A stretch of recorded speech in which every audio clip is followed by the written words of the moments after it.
உடைய பரிசுத்த நாமத்திற்கு ஸ்தோத்திரம் உண்டாவதாக. 59ஆம் சங்கீதம் 10ஆம் வசனம். என் தேவன் தம்முடைய கிருபையினால் என்னை சந்திப்பார் என்று சங்கீதக்காரனாகிய தாவீது இந்த வார்த்தையை எழுதுகிறார். அவர் சந்தோஷமாய் இருக்கும்போது எழுதவில்லை. அதன் தலைப்பை நாம் பார்ப்போமானால், சவுல் தாவீதை கொல்லும்படியாக ஏவலாட்களை அனுப்புகிறான்.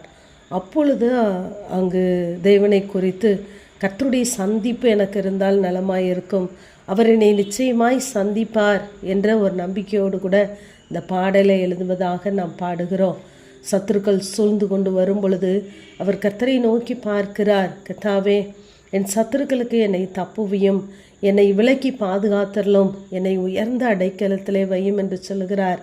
என் பிராணனுக்கு அவர்கள் பதிவிருக்கிறார்களே, நீங்கள் எனக்கு துணை செய்து விழித்து என்னை நோக்கி பாரும் என்றெல்லாம் கர்த்தரை நோக்கி அவர் அபயமிடுகிறதை நாம் பார்க்கலாம். ஏனென்றால் அங்கு ஏவலாட்கள் தாவீதை கொல்லுவதற்காக வருகிறார்கள். இப்பொழுது தன்னுடைய பிராணனுக்காக தேவ சமூகத்திலே நிற்கிறார். 8ஆம் வசனத்திலே நாம் பார்க்கும் பொழுது, ஆனாலும் கர்த்தாவே, நீர் அவர்களை பார்த்து நகைப்பேர், புறஜாதிகள் யாவரையும் இகழுவீர் என்று சொல்லுகிறார். இவர்களெல்லாம் தாவீதுக்கு விரோதமாய் வந்தவர்கள். ஆனால் அவர்களை பார்க்கும் பொழுது கர்த்தர் நகைக்கிறாராம். ஏனென்றால் தாவீதின் மேலே ஒரு தெய்வ திட்டம் இருந்தது. அதை அழிப்பதற்கு இந்த சவுலுக்கு எந்த அதிகாரமும் இல்லை. ஆகவே இதற்கான முடிவை அறிந்த தேவன் அவர்களை பார்த்து நகைக்கிறார்.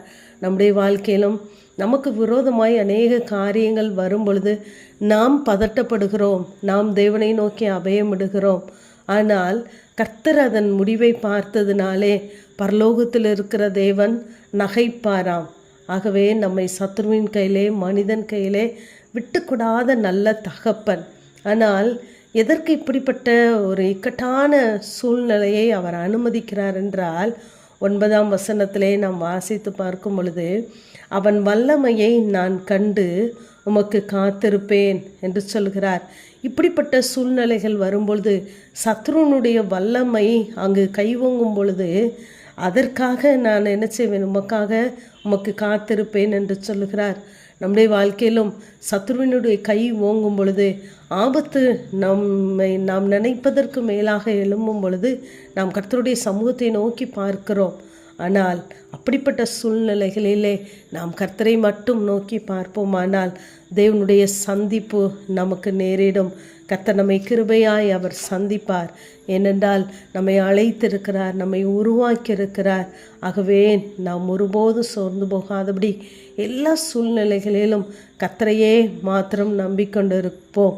அப்போது அந்த சத்துருக்கள் திரும்ப என்ன செய்வாங்க அப்படின்னா, 15ஆம் வசனத்திலே, அவர்கள் உணவுக்காக அலைந்து திரிந்து திருப்தி அடையாமல் முறுமுறுத்து கொண்டு இருப்பார்களாக சத்துருக்கள். ஏனென்றால் சத்துருக்களுடைய நீதி சருகட்டுதலை நம் கண் காணும்படி செய்கிற தேவன். ஆகவே 16ஆம் வசனத்திலே சொல்கிறார், அவர்கள் அப்படி இருக்கிறார்கள், ஆனால் நானோ உம்முடைய வல்லமையை பாடி காலையிலே உம்முடைய கிருபையை மகிழ்ச்சியோடு புகழுவேன் என்று சொல்லுகிறார். ஆகவே நாம் சத்துருக்களுடைய நீதி சருகட்டுதலை பார்த்தாலும் நாம் கர்த்தரை துதிப்பதை ஒரு நாளும் விட்டுவிடக்கூடாது. நம்முடைய பிள்ளைகளுடைய வாழ்க்கையிலும் கர்த்தருடைய சந்திப்பு இருக்குமானால் அவர்களை நாம் நடத்த வேண்டாம். அவர்களுக்குள்ளே இருக்கிற அந்த சந்தித்த பரிசுத்த ஆவியானவர் அவர்களை நடத்துவார், அவர்களுடைய பாவங்களை உணர்த்துவார், ஜெபத்திற்கு நேராய் அவர்கள் நடத்துவார். ஆகவே நமக்காக நம்மிடத்திலே, நம்முடைய குடும்பங்களிடையே தெய்வ சந்திப்பு உண்டாக வேண்டும் என்று நாம் கர்த்தருடைய சமூகத்திலே நிற்போம். இங்கு நாம் அப்போஸ்தலர்களை பார்க்கும்போது சவுலை தேவன் பவுலாக மாற்றினார். இந்த சவுல் ஸ்திரீகளை வீடுகள் தோறும் என்ன செஞ்சாங்க, இழுத்து கொண்டு வந்து சபைகளை எல்லாம் பாழாக்கி கொண்டிருந்தான். அப்படிப்பட்டவனை தேவன் சந்தித்தார். அந்த சந்திப்பு உண்டான பிறகு அவன் நடுங்கி திகைத்து, ஆண்டவரே, நான் என்ன செய்ய சித்தமாயிருக்கிறீர் என்று கேட்டான். அதே போல் நம்முடைய வாழ்க்கையிலும் நம்முடைய பிள்ளைகளுடைய வாழ்க்கையிலும் தெய்வ சந்திப்பு வருமானால் தெய்வ கிருபை நம்மை நடத்தும். ஆமேன். ஜெபம். பிதாவாகிய தேவனே, குமாரனாகிய இயேசு கிறிஸ்துவின் நாமத்தின் மூலமாய் உடைய சன்னிதானத்தில் வருகிறேன். என் தேவன் தம்முடைய கிருபையினால் சந்திப்பார் என்ற வேத வார்த்தையின்படி ஆண்டவரே, ஒவ்வொரு நாளும் உடைய சந்திப்பு எங்களுக்குள்ளே, பிள்ளைகளுக்குள்ளே, குடும்பங்களுக்குள்ளே, தேசங்களுக்குள்ளே உண்டாகும்படியாய் நாங்கள் ஜெபிக்கிறோம். தொடர்ந்து பொறுப்படுத்திக் கொள்ளுங்கள். இயேசுவின் மூலம் ஜெபங்க எங்கள் நல்ல பிதாவே. ஆமேன்.